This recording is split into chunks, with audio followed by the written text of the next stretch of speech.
Hi,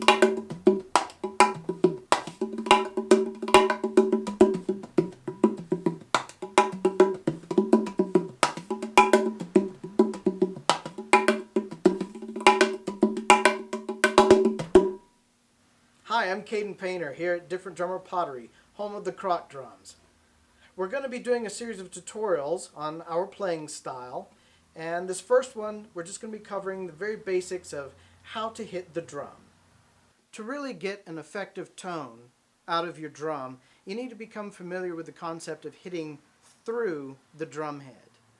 A lot of new drummers, when they first get started, they tap at the surface of the drum, and that's a really light strike, and it doesn't have a lot of projection to it.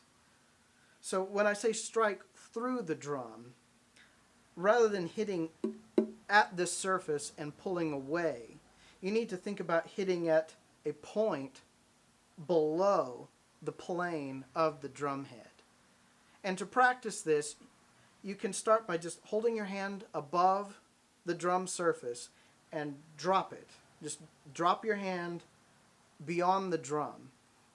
And it should look and sound something like this. So my hand is passing beyond actually even the surface of this table. So I'm not holding back at all. I'm not pulling back away from the drum in any way.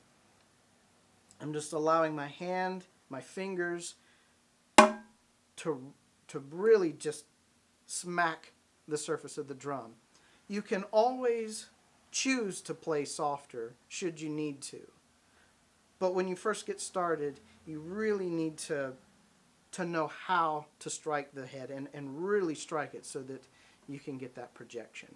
Another thing to keep in mind is when I'm striking the drum, my hands are not real rigid. You know, I'm not really holding back against the drum. It's kind of an odd thing in that my hand is relaxed and flexible, despite the fact that I'm hitting the drum with a fair amount of force. But my hand and fingers need to be relaxed enough that they can bend and move and pass beyond the drum. So once you get that down with one hand, you need to move to the other hand and be able to do that as well. For a good hand drummer, you need to be able to use both hands equally. Once you've got a good tone with both hands, you're going to want to develop some consistency. To do that, I have a simple exercise that's just 8 strikes per hand and then 8 strikes alternating.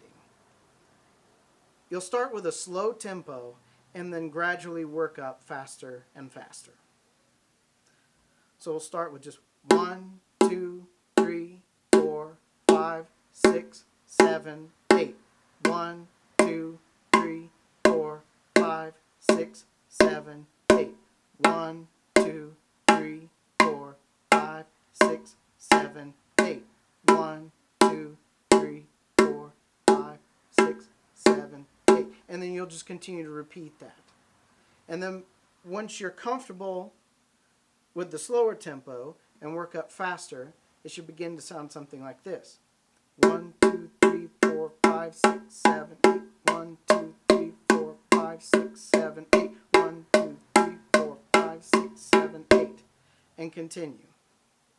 Now, if you want to be really serious about this and really work on your consistency and accuracy, I really recommend that you get a metronome, whether a physical one or there's several really great cell phone applications that you can download that are either visual or have a click sound that you can listen to and stay very consistent with.